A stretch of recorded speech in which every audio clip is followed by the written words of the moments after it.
Vamos lá. Fala, turminha, começando mais um arrudeio, desta vez ao meu lado esta autoridade de gente, professor doutor Rubens Rocha. Tudo bom, professor? Tudo certinho, Lucas. Obrigado Como é que aí por receber a gente, por estar com a gente aí nesse carona de hoje especial, viu? Vamos embora. Professor Rubens, para quem acompanha a gente pelo YouTube, já sabe que quando a gente traz aí um convidado, característica, currículo, vai estar aqui na descrição do vídeo. E para quem está escutando a gente por outro canal, também por outra plataforma, o professor Rubens é professor universitário e doutor em biologia. Isso. Tô certo? Tenho formação em biologia, sou licenciado, sou professor, e tenho mestrado e doutorado em biologia aplicada à saúde. Então eu trabalho diretamente como esses aspectos biológicos vão interferir na vida da população. Somente, né? Somente. Nada, besteira. E hoje a gente escolheu um tema muito comum pra gente e que a gente às vezes conversa pouco, que são as bactérias. Isso. Bactérias que provocam as infecções mais comuns estão mais resistentes aos antibióticos no Brasil.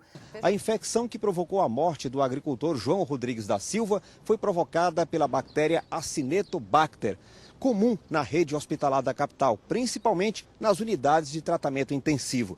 De acordo com o resultado dos exames realizados, esta bactéria demonstrou ser resistente a pelo menos 10 dos antibióticos mais utilizados nas UTIs. O excesso do uso de antibióticos e a criação de bactérias resistentes a doenças. O Brasil ainda não tem um plano para conter esses problemas. É cada vez maior a resistência das bactérias a antibióticos e esse medicamento corre o risco de não ser mais eficaz no futuro próximo.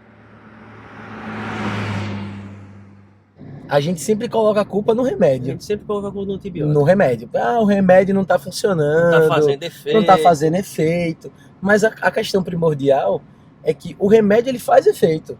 O problema é que nós não estamos sabendo utilizar os remédios. Entendi. Então essa utilização errada desses remédios está fazendo com que as bactérias fiquem mais fortes. Então no final das contas, a culpa, entre aspas, é da bactéria, porque ela está aprendendo com os nossos erros como burlar essa estratégia que é o medicamento. Então você pode ver, seja para qualquer doença, você sempre tem um remédio que é padrão. Mas quando você faz o tratamento errado, você tem que fazer 2 vezes, 3 vezes. E isso vai influenciar, obviamente. Por exemplo, você tomou um remédio para dor. Se você toma com muita frequência, você vai ter que passar para tomar 2. Ou você vai ter que tomar um outro mais forte. A mesma coisa são os antimicrobianos, como a gente chama assim, popularmente de antibióticos. Entendi. Os antibióticos, eles existem, por exemplo, o primeiro foi descoberto tem pouco menos de 100 anos. Pertinho, né? Pouco tempo, né? Pois é. E aí, é uma coisa que foi descoberta tão recentemente, mas já não estão funcionando. E aí, por quê? Aí a gente tem uma série de fatores. Principalmente, mas assim, já vamos falar de cara, porque as pessoas abandonam os tratamentos antes deles terminarem efetivamente. Como assim, professor? Abandona os tratamentos. O que é abandonar um tratamento? Pronto, vamos lá. Você está com uma infecção intestinal. Clássico, né? Você simplesmente chega, comeu alguma coisa que estava estragada, ou seja, tem a presença de alguma bactéria por ali, e essa bactéria colonizou, ficou lá no seu estômago, ou passou pelo estômago e foi para o intestino. Então, quando chega lá, dá aquela famosa diarreia, que você sabe que você tem algum micro-organismo, por quê? Porque as fezes vão ficar diarreicas, você vai expelir somente água e tem um cheiro muito forte. Então você já sabe, eita, infecção intestinal. Aí o que acontece? Você vai no médico, né? Porque só quem pode prescrever antibiótico é o médico. E ele diz assim, olha, você vai tomar tal remédio de 12 em 12 horas. Entendi. Por 7 dias. 7 dias. 7 dias. Aí você vai lá, vai na farmácia, compra o remédio, porque você tem que deixar a receita, né? Já daqui a pouco a gente vai falar disso também. É um método já para você tentar diminuir esse consumo, sem as pessoas irem no médico. Porque antigamente você ia, comprava e tomava, né? E aí a pessoa... Era discriminado, né? Já era tipo assim, era prateleira de farmácia.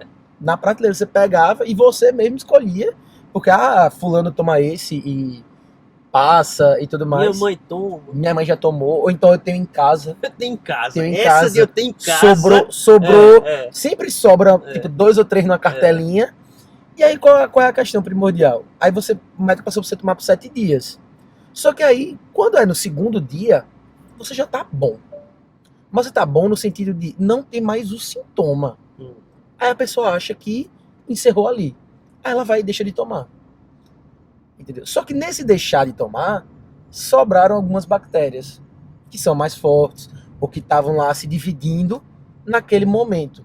E aí o que foi que aconteceu? Essa bactéria, ela pode pegar e começar a ficar resistente. Só que isso a gente não faz uma vez na vida. A gente faz uma vez que está com infecção intestinal, ou quando, por exemplo, você pega uma infecção urinária, extremamente comum, por exemplo, nas mulheres que prendem xixi, entendeu? Então, assim, quando você vai fazendo tudo isso e vai fazendo uso dessas medicações, aí você tá dando um artifício para a bactéria ficar, né? Existe, mais forte, né? Existe, professor, a possibilidade da gente chegar a um tempo, um período que os antibióticos não vão fazer mais efeito. A gente já está chegando. Já estamos vivendo isso. Porque o grande problema hoje é o seguinte: a descoberta desses novos micro-organismos, dessas bactérias, ela está em um ritmo em que a descoberta de novos antimicrobianos não está acompanhando. Esse é o grande problema.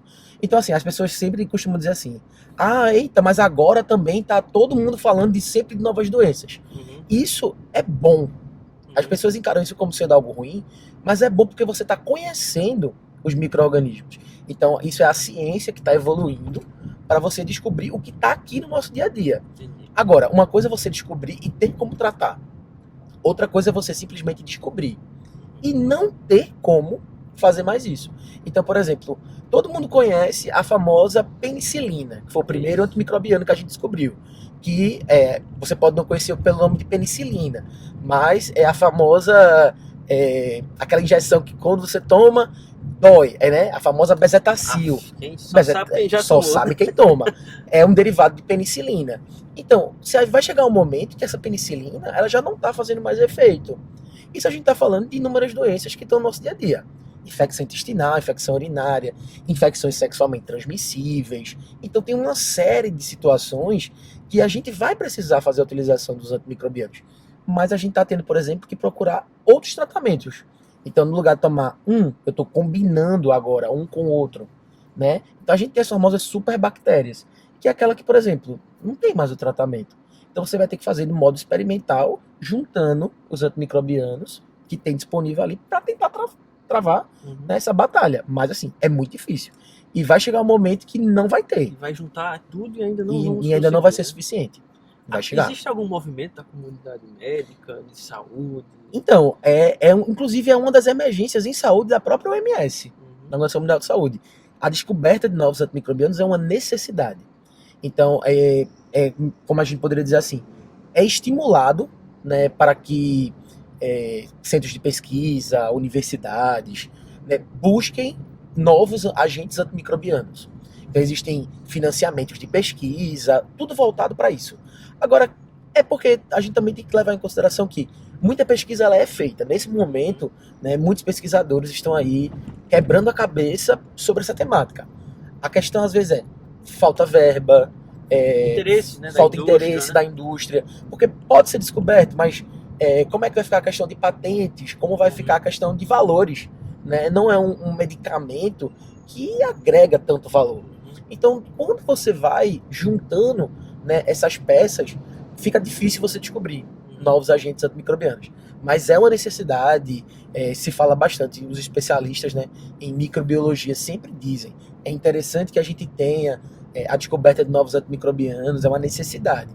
Mas acho que além de fazer essa questão, né, de termos a necessidade de descobrir, eu acho que muito maior é a necessidade de sensibilizar as pessoas que esse tratamento ele precisa ser feito da maneira correta. Entendi. Então, é você fazer a utilização dos antimicrobianos de maneira correta, nos horários, porque tem gente que, tipo assim, é para tomar de 8 em 8 horas. Aí, eita, professor, esqueci, tomei com 12. Tem algum problema? Tem. Porque a bactéria ela tem um horário, um tempo para poder se reproduzir.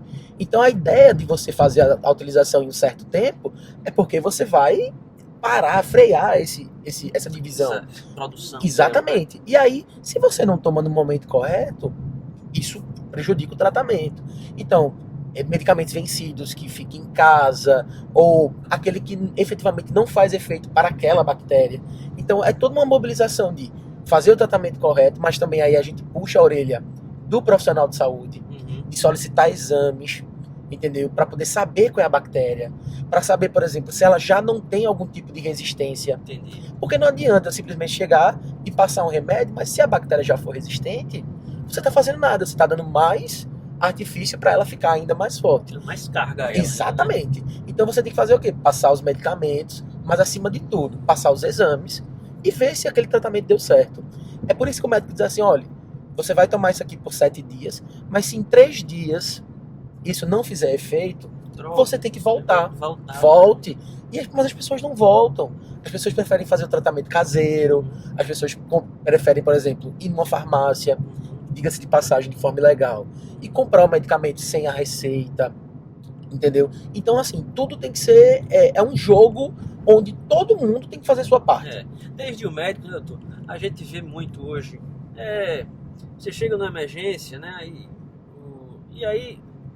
não sou um pouco deselegante, mas não é julgando nem falando mal, mas apenas um corriqueiro que a gente vê por aí, escuta. Às vezes você chega numa emergência e o médico faz: se você quiser melhorar mais rápido isso aqui, tome um antibiótico. Às vezes a gente nem precisa. Pois é. Né? Nem precisa. E toma um antibiótico, a pessoa na carreira às vezes se passa 4, 5 dias, já está melhorando de alguma coisa, mas quer sair, melhorar rápido, aí toma 3 dias. E sabe o que é o pior? É que a gente também tem que entender que o antimicrobiano, ele só serve para bactéria. Porque isso a gente tem que deixar também... Pega uma virose, mete antibiótico. Aí, veja só. E aí, qual é o problema? Nós temos bactérias, que a gente também tem que deixar muito claro. Nós temos bactérias que são boas para o nosso organismo. Todo mundo conhece a famosa microbiota intestinal, que o pessoal vai chamar de flora. Que não é, né? Que não é árvore. Né? A microbiota que nós temos na pele, que é importante, né? Mas nós temos no intestino, que ela impede que outras bactérias, né, que não sejam dali, fiquem no seu intestino. Então, quando você faz a utilização em uma virose de um antimicrobiano, você está tirando suas próprias defesas. Vê que informação, né, que a gente não tem, né, a maioria de nós não tem, né, e que é importantíssima pra gente. Assim, é demais. Então, assim, você só vai fazer a utilização do antimicrobiano quando você tem a detecção, né, da bactéria. E para saber qual é a bactéria. Porque também não adianta você tomar qualquer um que não é água, entendeu? Mas aí tocamos em um ponto. A gente precisa fazer, junto ao tratamento do antimicrobiano, uma série de outros fatores. Então, a utilização de prebióticos, de probióticos, né? Que aí, junto a esse medicamento, o médico também vai fazer, né, o receituário de tudo isso. Repositores de microbiota, né? Todo mundo conhece remédios que fazem, né, esse tipo de reposição. Mas assim, tem que ser feito tudo de uma maneira muito sensível. Porque as pessoas às vezes gostam de fazer tudo assim, à torta e à direita. E não é assim que funciona. Existem profissionais para isso. Então, por exemplo, os animais, eles têm os veterinários. Os seres humanos têm os médicos. Então, não adianta você, né, não procurar um atendimento especializado e simplesmente fazer o tratamento, porque às vezes você acha que é uma coisa e é outra. Por exemplo, a azitromicina, que é um antimicrobiano, hoje em dia já não está fazendo mais efeito para muitas doenças, porque foi utilizada de maneira inadequada na pandemia de Covid que a gente teve, né? A gente sabe que naquele momento teve uma preocupação e um pânico geral na tentativa de tentar, obviamente, desenfrear. Mas a comunidade científica já tinha dito que não servia, entendeu? Mas assim, ainda tem gente, e o pior, a gente também tem que lembrar que os antimicrobianos, eles são remédios quando você está doente.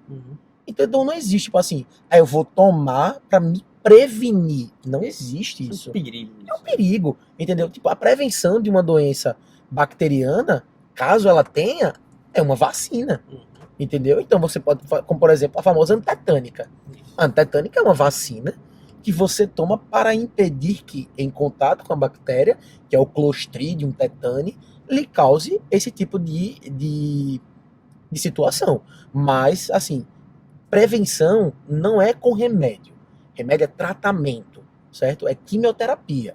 O pessoal gosta de falar quimioterapia no tratamento do câncer, mas quando você faz uma antibiótico terapia. Mas assim, tem que ser feito só depois que você tá doente. Antes não adianta, porque não é vitamina, né? É remédio. Complemento. Não é suplemento, é remédio, né? É um assunto tão bom, tão vasto, que a gente podia passar tanto tempo aqui. O professor Rubens já falou algumas dicas que a gente podia, né, fazer aqui no nosso cotidiano para combater, para conviver aí com as bactérias, porque como o professor bem disse, existem bactérias boas, né? Sim. E existem bactérias que nos afetam e acabam aí com o nosso sistema. Mas, e diga-se de passagem, né, elas estão aqui bem antes de nós, né, professor? Não, com certeza. A gente é nada. A gente é nada perto dela, né? Nada. Então elas estão bem acostumadas aí. E elas se adaptam, elas se né? adaptam muito mais rápido do que nós. Exatamente. Isso é um fato. Então, assim, para fechar, doutor, tem alguma mensagem, alguma palavra, alguma dica final que o senhor Falar para deixar? o pessoal assim, gente, ó, trabalhar com bactéria, né, no sentido de estar presente, é você ter conhecimento. Nunca vá pela informação que você não sabe de onde veio a fonte ou tudo mais. Veja quem sabe do assunto. Então, quem sabe do assunto é quem? Os profissionais de saúde. Então, médicos, enfermeiros, biomédicos, né, biólogos. Então, de uma maneira geral, é procurar essas informações. Quando você tiver, né, na dúvida, procurar um profissional desse, fazer os exames, importante. Gente, a gente não tá falando de exame caro, não, entendeu? A gente tá falando de exame que custa aí 20, 30 reais, entendeu? E que o próprio sistema de saúde faz. Esqueça o Google, né, professor? Tem uma mania de ir pro Google, consultar. Eu acho que você tem que ir pro Google para você saber com que você tá lidando. Só que não adianta você ir pro Google buscar o tratamento, porque cada caso é um caso, né? E o Google não vai mostrar, por exemplo, as adversidades que você pode ter, porque eu posso ter um problema de coração, eu posso ter alguma sensibilidade a alguma parte do medicamento, né? Porque pode ter algum outro componente, e isso, obviamente, eu não vou saber. Então, procurar o médico. E quando o médico passar o tratamento, é cumprir. Entendeu? Ser rigoroso mesmo com o horário. Botar despertador no celular para tomar o remédio, para não ter problema de esquecer, né? Ou de passar do horário. E completar. Se foram 5 dias, 5 dias. Se foram 7 dias, 7 dias. Entendeu? Eu acho que a melhor coisa a você fazer é seguir uma orientação médica. Porque isso vai servir para o seu futuro também. Também. Né? Tá preparando o seu futuro. Pois é, e assim, lembrar que quando eu faço errado, a repercussão não fica só para mim. Porque essa bactéria, ela pode ser transmitida, por exemplo, por um espirro, ela pode ser transmitida por contato, seja ele saliva ou qualquer outro. Então, assim, a gente tem que entender que a repercussão disso vai ser para mim e pode ser para outra pessoa. Essa outra pessoa, por exemplo, pode ser o seu filho, entendeu? Dentro da sua casa, pode ser sua mãe, pode ser o seu pai. Então, assim, é interessante a gente perceber que as nossas ações, elas fazem as bactérias, ou seja, todas elas, de alguma maneira, ficarem mais fortes. Então, é ter essa consciência de dizer assim, ó, tô fazendo errado, não posso mais fazer isso, e a partir de agora a gente vai, né, fazer tudo isso.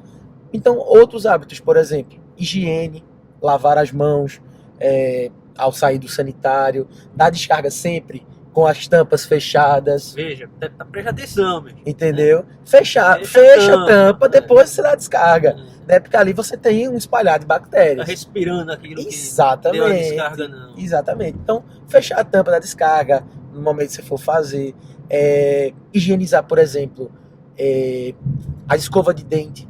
Não deixar ela exposta, porque pode ter, né, o acúmulo de bactérias e vai diretamente para sua boca. Imagine a cena, né? Dá a descarga, deixa a escova de dente fora, depois mete a escova de dente dentro da boca. Acha que quando lava assim, para botar a pasta em cima, ali, acha que tá limpando, mas tá botando para dentro. Então, assim, são pequenos hábitos. Não levar celular para dentro do banheiro.